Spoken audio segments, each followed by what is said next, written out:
So in May 2024, the FX6 is going to get a really nice firmware update, but also in September 2024, the FX3 and FX30 are going to get an update as well, which is pretty significant in my opinion. I really love these, so we're going to be talking about it in this video. What's going on, my friends? I hope you're all doing absolutely fantastic. If you are new to my channel, my name is Jason. I do a whole bunch of tips, tricks, tutorials on photography, videography stuff, so please consider to subscribe.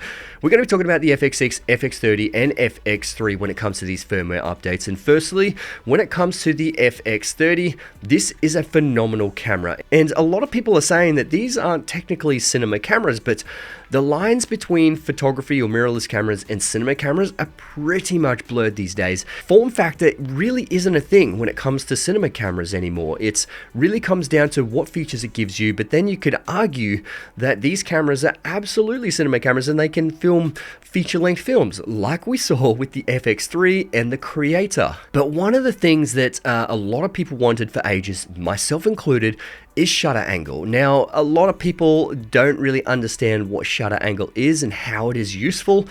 Essentially, when it comes to shutter speed, you have to double your frame rate. So if you're shooting in 25 or 24 frames per second, you film at 1/48th or 1/50th of a second when it comes to your shutter speed. Then if you change it to 50 frames per second, then your shutter speed should be double that, so 1/100th of a second. The thing is, if you change your frame rate in the FX3 or FX30 and you forget to change your shutter speed, which I've done a lot, your motion blur will be completely different to how you actually want it to look. And that's where shutter angle comes in handy, because you can set it to 180 degree shutter or 172.5, whatever you want, and it will actually mimic that type of motion blur that you're after without having to change it. You can literally set it to 180 degrees and change your frame rates however you want and not even think about the shutter angle. And that is a massive thing when you actually have these mirrorless cameras and an FX6. If you're going back and forward, you don't have to think about that. And that's why I've made the mistake a lot, because my Red Komodo X, my Sony FX6 has shutter angle. Shutter angle is literally just a number. It really doesn't matter. It just makes the process a lot easier.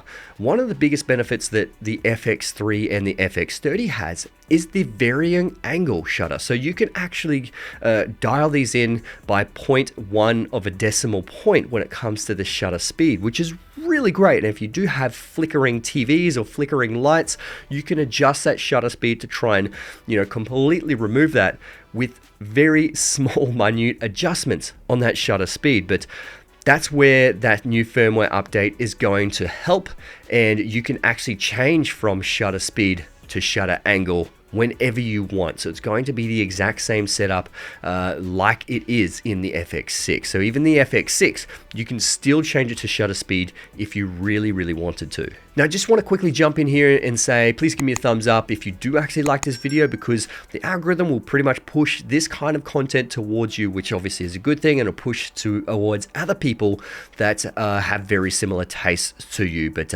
let's get back into the video. Now, the next one, you do have the ability to add flags to specific shots, which is really interesting because the FX6 actually technically has this right now. If you have a good shot or a good clip, you can add a flag to it just to flag it and say, hey, this is a good clip. So it is really good when it comes to post-processing. If you are handing this to an editor, that's where it's going to become in super handy. Or you specifically know on that day that that clip is really good and you don't want to forget about that shot. Or you've literally done a rolling reset where you've filmed the whole scene, or at least partial of a scene, you've accidentally made a mistake, and you say, all right, hold, rolling reset, and you go back to start without pressing the stop and start again. And all you need to do is just flag it, and then you know that there is something important on that clip. And the last one, they're actually adding a little bit more support when it comes to live streaming through the Creators app. And that is pretty interesting because these cameras are fantastic when it comes to live streaming. They're absolutely high quality, and if you do actually want to utilize these as webcams, you absolutely can, and it just makes it so much easier.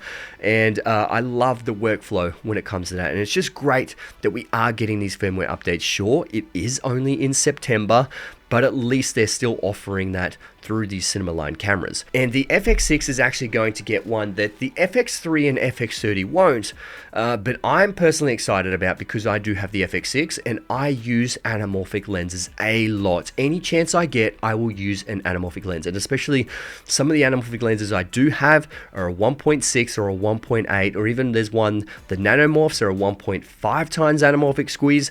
This is going to get 1.5 times anamorphics D-squeeze in the camera. Now I do have to mention that this is monitoring D-squeeze. Well, what I assume, currently we have a 1.3 and 2 times monitoring D-squeeze, and when you bring it into your NLE or your editing software, it's not D-squeeze, it's still a 16:9 or a 17:9 format, and you have to D-squeeze it in post.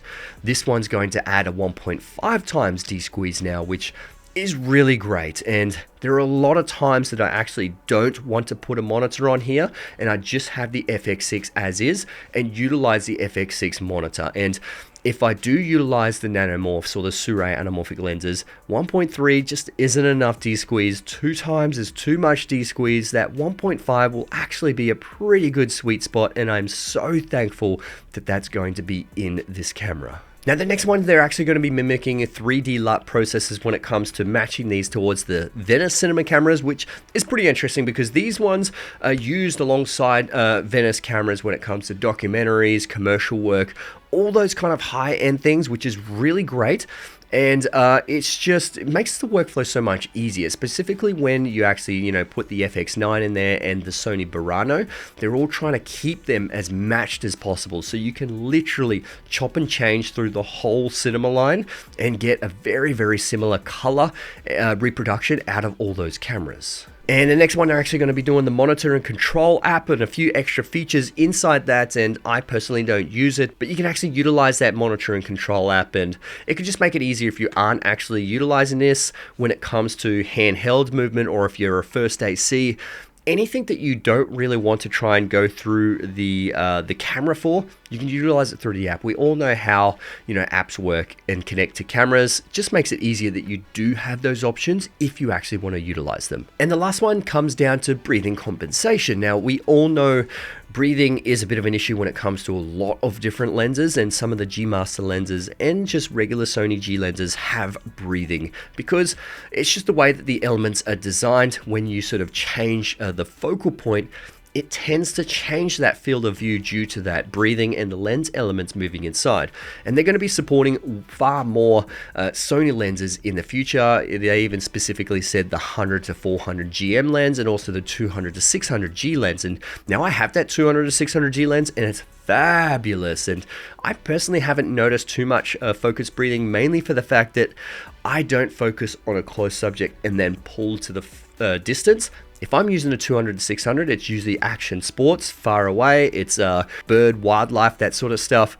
And focus breathing isn't something that I really notice, but it's great when it comes to video and obviously documentary workers with the Sony FX6. Now that's pretty much it when it comes to the firmware updates, and I'm sure there will be more in 2024, but I know we do have to wait till May for the FX6 and September for the FX3 and FX30. So that is a bit of a while away, but I'm just so thankful that they are actually giving these firmware updates. Like I said in a few other videos, in my opinion, we buy these cameras specifically for what specs they have in here, and if there are bugs, I do expect them to fix it. But if there are new firmware updates and features, I don't expect that. As long as this is working how I want it to work, and for the specs and features are already in there, and if there are new ones, I don't expect to have those new ones. But that's my opinion. I know there are a lot of other people that want the latest and greatest features in their camera, because you don't want to have to keep upgrading all the time. But at least we're getting some firmware, which is great. And yeah, that's pretty much it from me, and I hope you enjoyed this video, and if you did, please give it a thumbs up. That would be amazing. I'll see you guys in the next one. All right, let's get it.